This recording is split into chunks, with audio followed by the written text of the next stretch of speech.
Selamat datang di Beetle Channel, semoga kita bahagia. Jangan lupa subscribe, like, komen dan share agar channel ini semakin berkembang. Terima kasih. Novel Kekuasaan dan Kekayaan, Bab 380. Xiaodong. Nada suara Xie Huilan tiba-tiba berubah.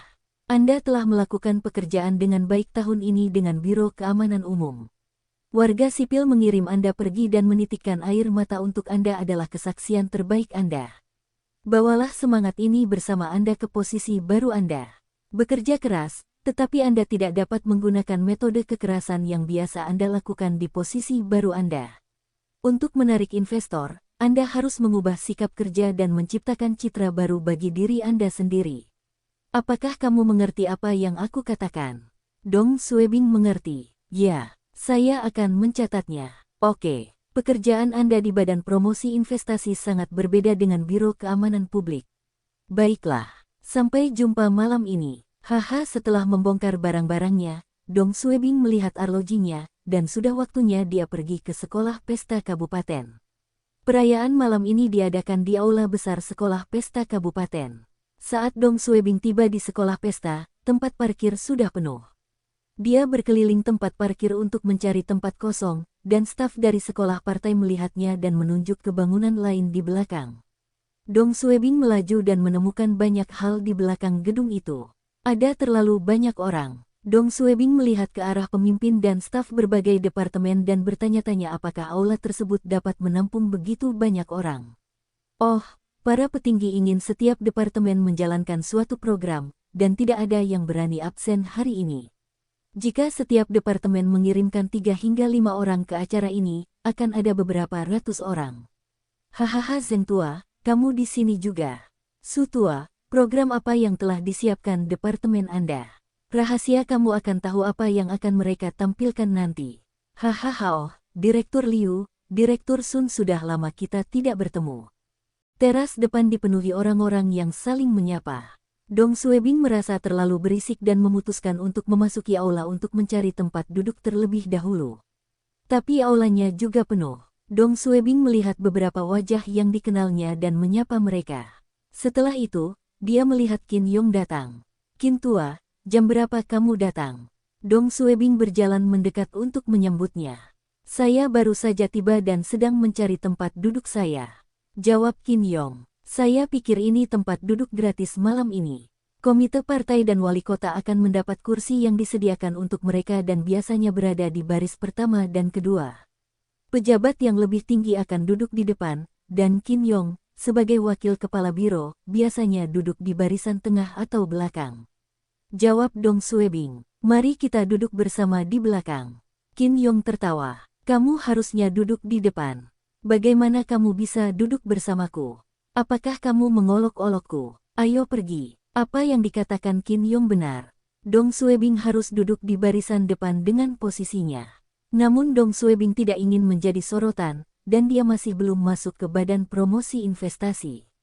Sekolah Pesta Daerah, Dewan Besar Utama. Dong Suebing dan Wakil Kepala Biro Qin Yong duduk di barisan belakang tengah. Qin Tua, apa yang dilakukan Biro Keamanan Umum? Saya pikir mereka sedang melakukan pertunjukan wushu. Apa kinerja Badan Promosi Investasi Anda? Saya baru saja ditunjuk, dan saya tidak yakin. Namun Badan Promosi Penanaman Modal mempunyai staf yang lebih sedikit dibandingkan Biro Keamanan Umum. Saya pikir itu seharusnya salah satu anggota staf yang menyanyikan sebuah lagu. Pukul 17.20. Sebagian besar staf pemerintah telah memasuki aula. Tiba-tiba, aula menjadi sunyi, dan Dong Suebing berbelok ke pintu masuk. Para pemimpin tertinggi di kabupaten telah tiba. Xiang Daofa dan Xie Huilan sedang berjalan di depan.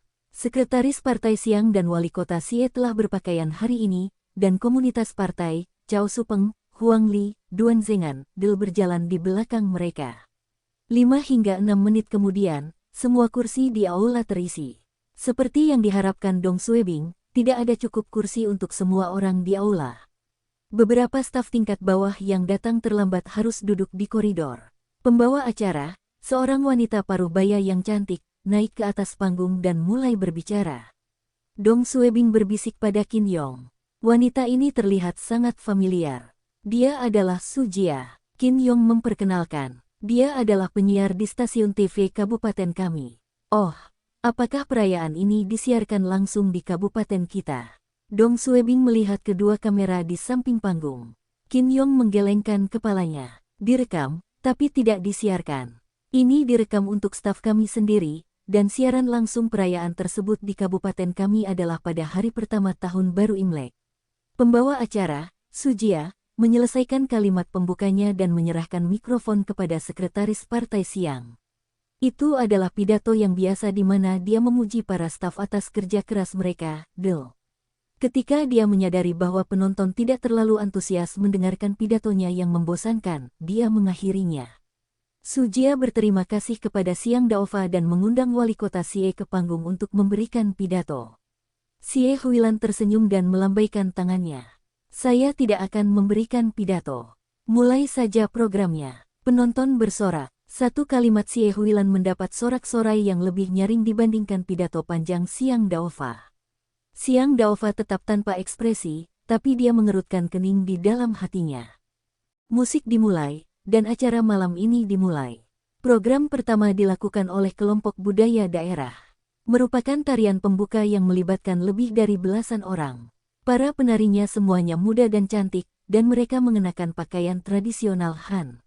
Rombongan budaya kabupaten adalah departemen yang mengkhususkan diri dalam pertunjukan tersebut. Saat pertunjukan ini berakhir, penonton bersorak. Sujia kembali ke panggung sambil tersenyum. Dia memegang beberapa kartu indeks di tangannya. Program selanjutnya sangat menarik. Para pemainnya berasal dari Departemen Perlindungan Lingkungan Kabupaten kami. Liu Qiming dan Sun Li. Sujia berhenti sejenak dan berkata, "Silakan nikmati sketsanya." Dong Suebing bertepuk tangan dan bertanya, "Mereka masih punya sketsa?" Para aktor memasuki panggung dengan riasan dan kostum yang berlebihan. Sketsa ini berkisah tentang seorang lelaki tua yang berjalan di atas kulit pisang yang dilempar oleh seorang wanita dalam perjalanan menuju sesi perjodohan. Pada akhirnya, wanita itu ternyata menjadi pasangan perjodohannya. Aktor dan aktris tersebut sama sekali tidak profesional dan telah melakukan beberapa kesalahan. Dong Suebing terkejut melihat staf pemerintah menampilkan pertunjukan menarik ini. Masih memiliki beberapa nilai pendidikan di dalamnya. Sketsa ini dibuat oleh Departemen Perlindungan Lingkungan. Hal ini merupakan pesan untuk tidak membuang sampah sembarangan. Di barisan depan, Siang Daova berbisik kepada pemimpin di sampingnya dan mengangguk.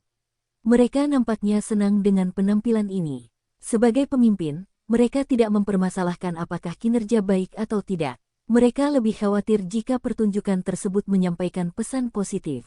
Aktor dan aktris itu membungkuk dan berjalan ke belakang panggung. Sujia muncul di panggung lagi dan mengumumkan program ketiga. Ini adalah pertunjukan Departemen Kebudayaan oleh salah satu pensiunan staf Departemen Kebudayaan. Beberapa pekerja membawa meja, kertas, kuas, dan tinta ke atas panggung. Orang tua itu tidak berkata apa-apa dan mulai membuat lukisan. Penonton bersorak ketika lukisan itu selesai. Dong Suebing juga bersorak meski tidak tahu apa-apa tentang lukisan Tiongkok. Lukisan yang bagus. Qin Yong mengangguk. Ya, itu lukisan yang bagus. Setelah itu keduanya bertukar pandang dan tertawa.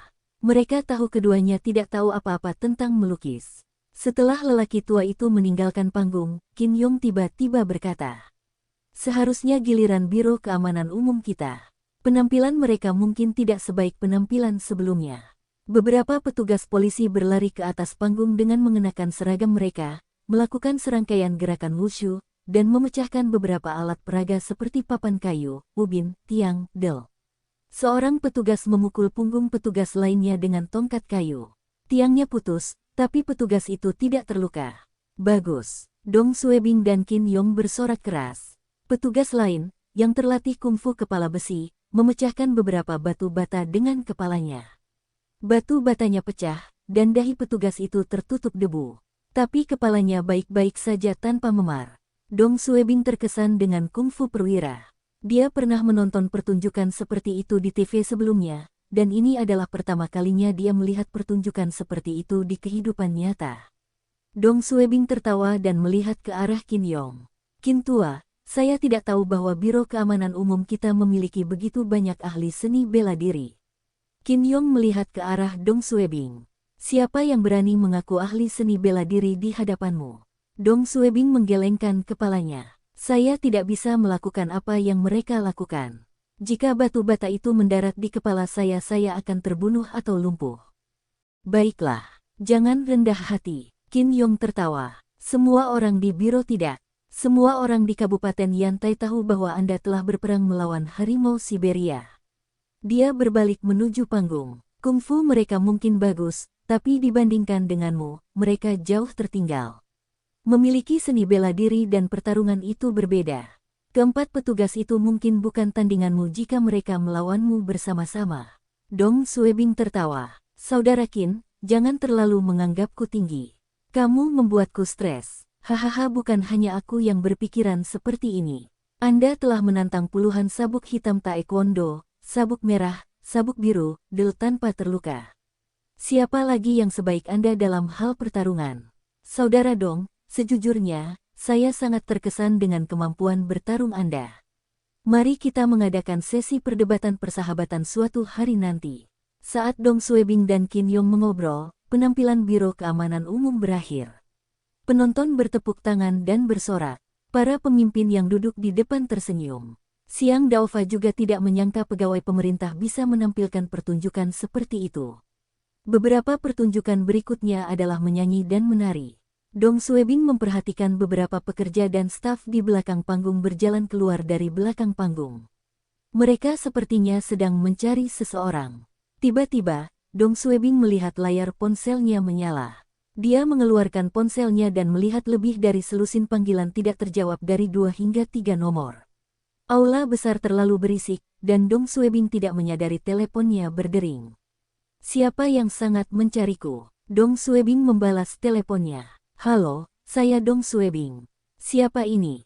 Saya perayaan penanggung jawab seseorang bernyanyi di atas panggung, dan Dong Suebing tidak dapat mendengar apa yang dikatakan pihak lain. Datanglah ke belakang panggung ini, dimulai. Dong Suebing bertanya.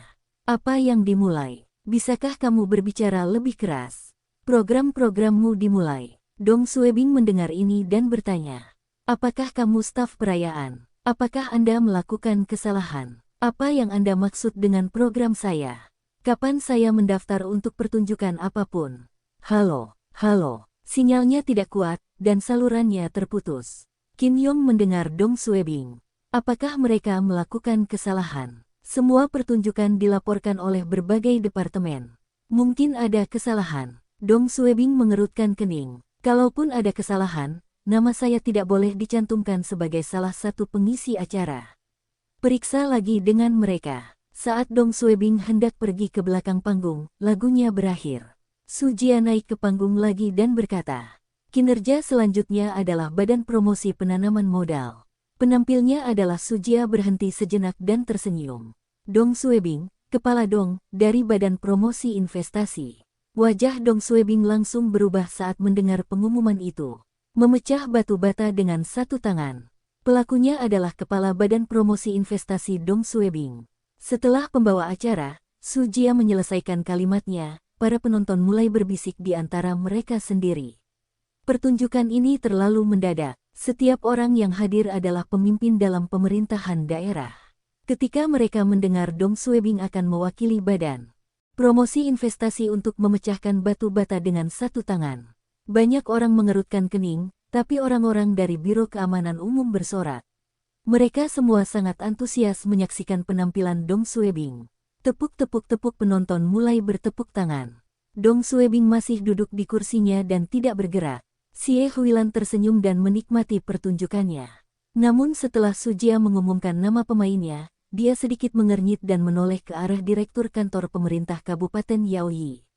Memecahkan batu bata dengan satu tangan. Kenapa aku tidak tahu Xiao Dong akan tampil hari ini?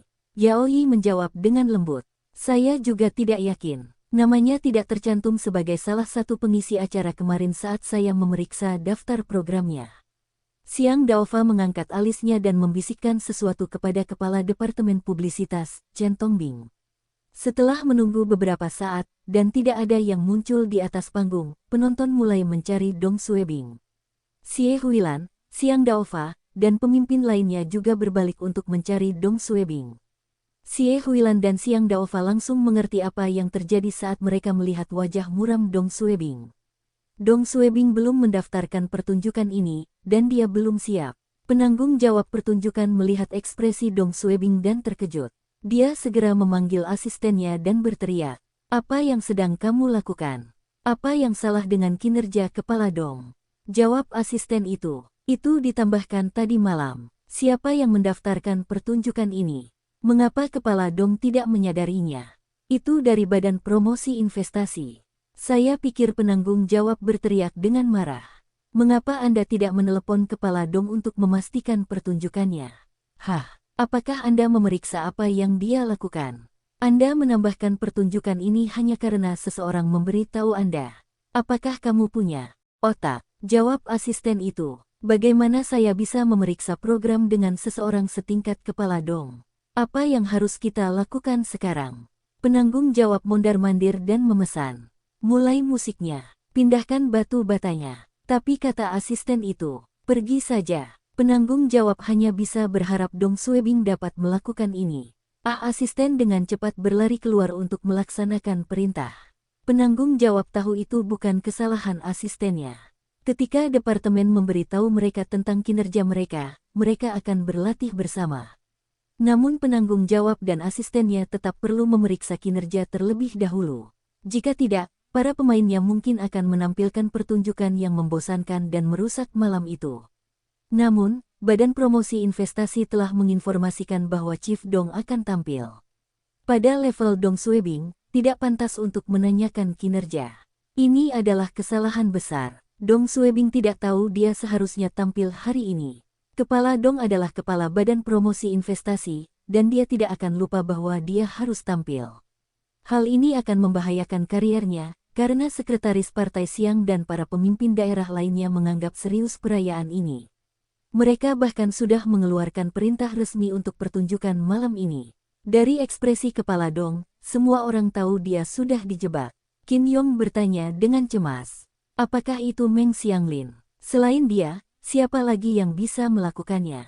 Dong Suebing menarik napas dalam-dalam, karena amarahnya membara di dalam.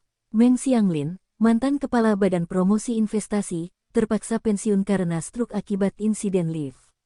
Dia yakin Dong Suebing lah yang menyebabkan kabel lift putus. Namun keamanan publik tidak menemukan bukti adanya pelanggaran setelah penyelidikan mereka. Karena dia akan pensiun karena alasan medis, dia tidak perlu khawatir.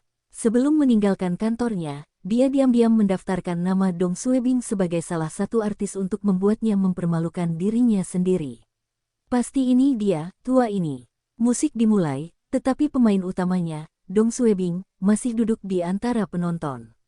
Tidak semua orang tahu Dong Suebing sedang dijebak, dan beberapa masih bertanya-tanya mengapa tidak ada yang naik ke panggung. Qin Yong berkata dengan gugup, "Bagaimana kalau kamu naik panggung dulu?" Seorang pemimpin tua dari Departemen Kebudayaan yang duduk di samping Dong Suebing berkata, "Itu hanya memecahkan batu bata dengan satu tangan. Menurutku tapi saat ini, beberapa staf membawa 5 batu bata ke tengah panggung. Batu bata tersebut ditumpuk dan diikat erat, dan semua orang tahu bahwa tidak mungkin memecahkan semua batu bata dengan tangan kosong. Orang yang menjebak Dong Suebing terlalu tercela. Banyak orang melihat Dong Suebing naik ke atas panggung dan pecahkan batu batanya dengan satu tangan. Dong Suebing mengerti apa yang sedang terjadi. Dia bisa memecahkan batu bata satu persatu dengan satu tangan, tapi dia tidak bisa melakukan pertunjukan ini. Masalahnya di sini bukanlah apakah dia bisa memecahkan batu bata tersebut. Rombongan seni daerah telah membawakan lagu dan tarian. Sebaliknya, Departemen Perlindungan Lingkungan telah membuat sketsa untuk memberitahu penonton agar tidak membuang sampah sembarangan. Biro Keamanan Umum menampilkan wushu untuk menunjukkan kemampuan bertarung mereka, dan Departemen Kebudayaan menampilkan kaligrafi dan lukisan. Tapi Badan Promosi Investasi sedang melakukan pemecahan batu bata. Ini akan memalukan.